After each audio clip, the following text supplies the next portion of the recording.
the Dice Odyssey.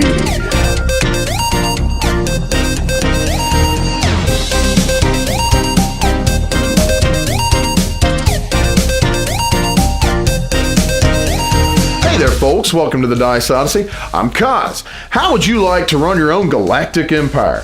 And now what I mean is you can actually build up a fleet of ships and to try to stop the overwhelming onslaught of the other player's empire who's trying to destroy you and take you out of the game. I'm talking about Star Realms. The cool thing about this fleet of ships that you're going to have is it can all fit in the palm of your hands, or even in your pocket. This is a two-player deck building game which has seen a lot of popularity in the past couple of years. What do I think about it? Well, I'll tell you after the review, but for now, let's get you over to the table.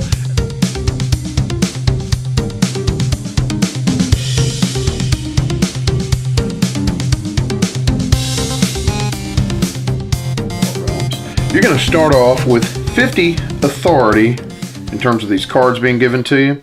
And these are basically your hit points or lives. And once you've lost all of these, you've lost the game. So you're trying to keep these and survive the attacks, right? You're also going to be given 8 scout ships, which count as your money or trade value, and 2 vipers, which are basically your attack value, okay? Now, the way this is going to work is you're going to draw 5. They're going to be all shuffled up, so you don't know exactly what you're going to draw at first. But so let's say you're going to draw 5 to start, and we'll just do this way. But again, normally you would be doing this face down. 1, 2, 3, 4, 5. Okay, I know how to count. Sweet. All right, so now I have 1 attack power if I want to use it. I also have 4 trade. So this can count as money towards anything I want to buy in the trade deck. So for example, to start with, I've got a deck of Explorer cards, okay, which actually pretty much in a sense stays in the game. It's just a cheaper thing for you to buy, for you to place into your deck so that they come up, you know, later. Because anything you buy out of this particular row is going to come up later in the future anyway, once you actually go through your deck again and reshuffle. Okay, so right now you're just planning for the future. Now, for example, if you buy the Explorer, you're going to gain, here's the cost first off, it's in the top right. You're going to gain 2 trade, and if you scrap the card at any point, meaning you get rid of it, it goes out of the game forever, you're going to be able to use 2 attack power off of it, okay?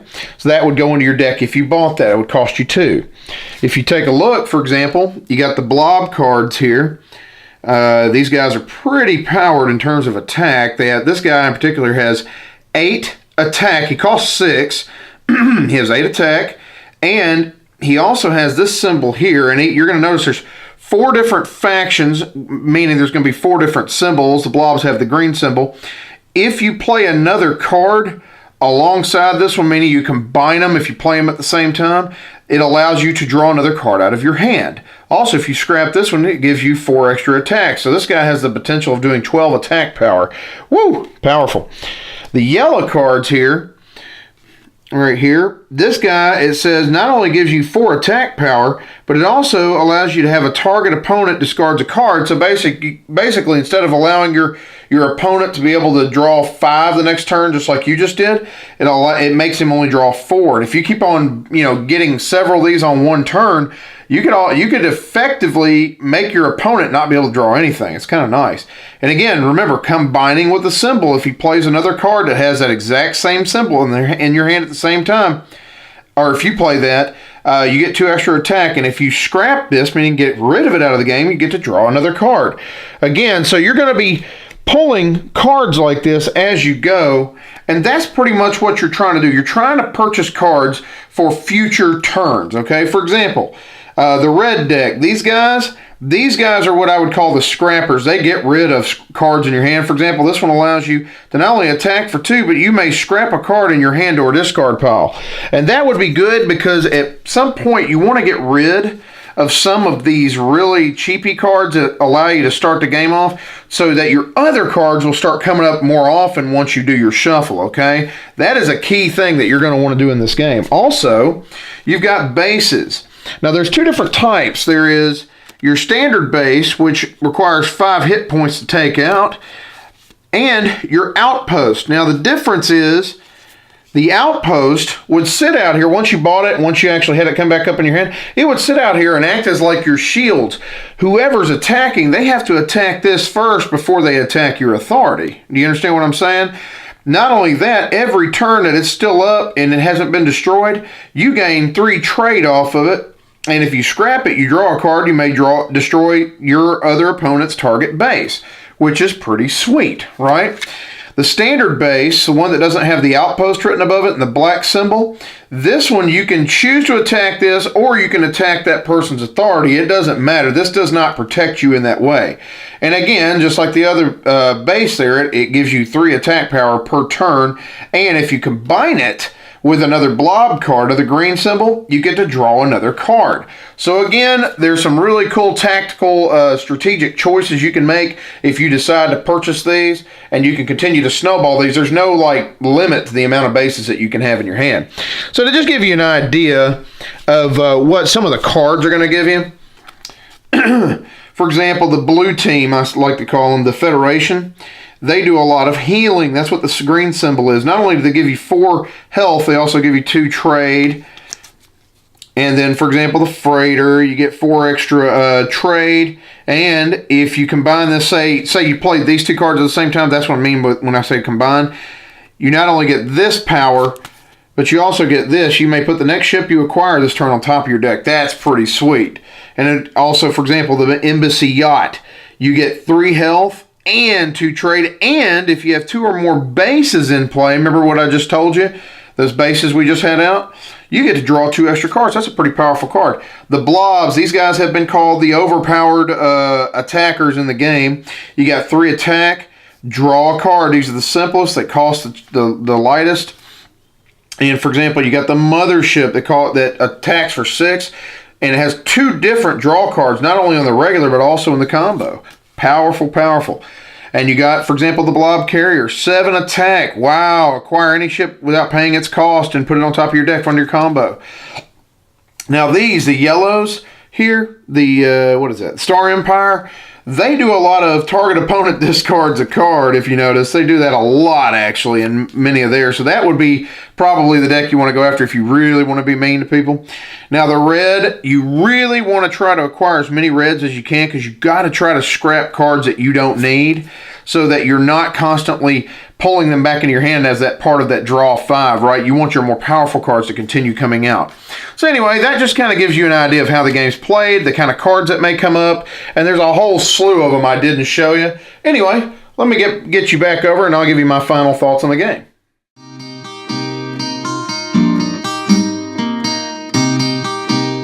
So what do I think about Star Realms? Well, quite frankly, I really do enjoy this game quite a bit. In the realm of 2-player games, here's the key. A 2-player game is not something that you're always going to pull out, especially if you have a larger game night. Now, the cool thing is, let's say a lot of my buddies have called out, a lot of friends of mine have called out and they can't make the game night, and let's just say one person shows. I have games like Star Realms or, for example, Seven Wonders Duel or anything like that I can play.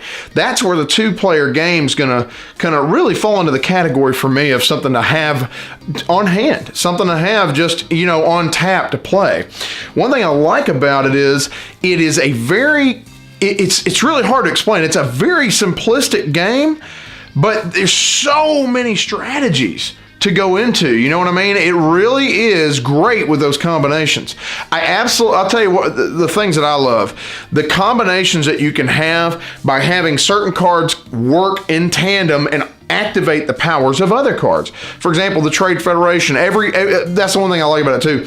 If you start deck building and you start putting certain types of cards into your deck, you typically want to try to keep working towards that, but it's not going to hurt you all the time to go for other different classes of cards. For example, the blue, I'm not going to say the names, I mean, they're on the cards, but I can't remember all the names right now, but the blue cards, for example, those are the ones I use for healing, okay? I call them like my Wolverine cards, right? If they come up, up and they work with each other 9 times out of 10, they're healing me, right? They're giving me back a lot more authority.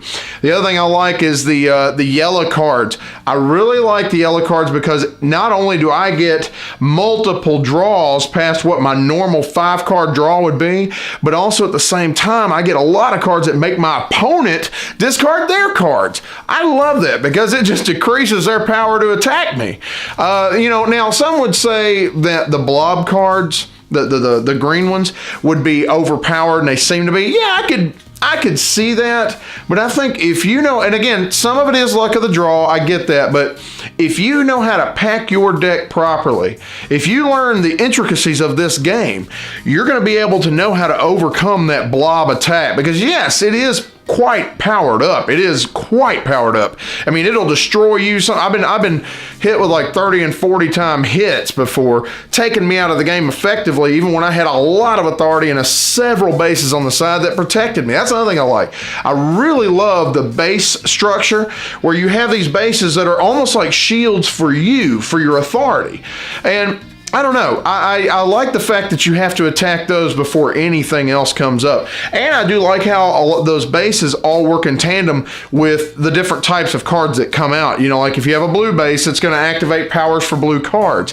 I love that. The other thing, key thing you need to remember, and this is absolutely key, a lot of people forget it, you absolutely, I'm giving you a strategy that most people need to know anyway, you absolutely need to get as many red cards as you can to start, to get rid of those simple cards that you get at the beginning, the simple trade cards and the simple attack power cards, because boy, I'll tell you what, there's been so many times where I didn't do that or I couldn't get them fast enough, and it wrecked me later on because those simple cards would be coming out, even though I got some seriously awesome battleships that could come out and destroy my opponent right away.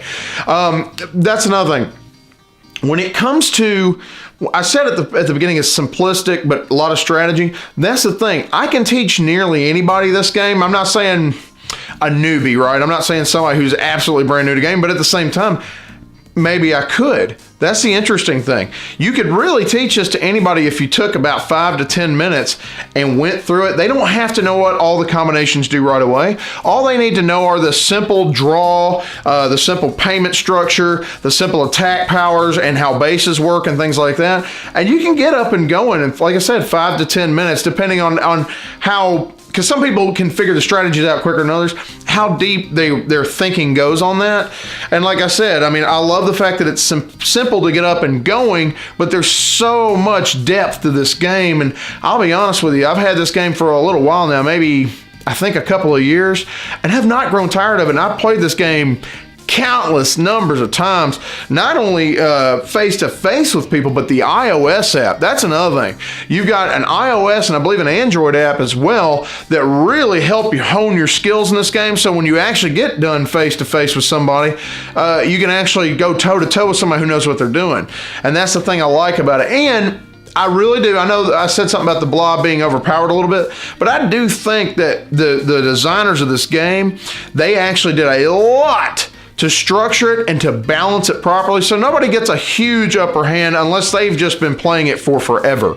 You know what I mean? So the balance is really good. This game is addictive to play. It does not overstay its welcome. That's another thing I like about it. It can be in and gone in about 20 minutes, and then you can move on to other things. It feels like, it looks like a filler, but it doesn't feel like one. It feels like it's a bigger style of game than it really is. And I think that's why I like this versus other games that might be a little too simple for me, right? Because there's some fillers that are just way too simple, and they're too long for what they are, and they don't give me enough meat on their bones to make me want to keep them. So yeah, I give this a full beard. I guess that's my 2 thumb up rating. I think this thing is awesome. Get it. It's extremely cheap, and there's some great expansions that come along with it. I may go ahead and review those sometime, so keep watching the channel. Anyway, that's going to be all for me. Thanks so much again for watching the Dice Odyssey. I'm Kaz, and hey, if you want to keep seeing videos like this, please like and subscribe. We love to hear from you. Please leave comments down in the comment section. Have you played this game? What is your favorite type of deck building game? Granted, there's going to be some out there that are a lot more involved than this one, and even some that are easier to play. So yeah, leave me those comments, and thanks again. You have a blessed day, and game away.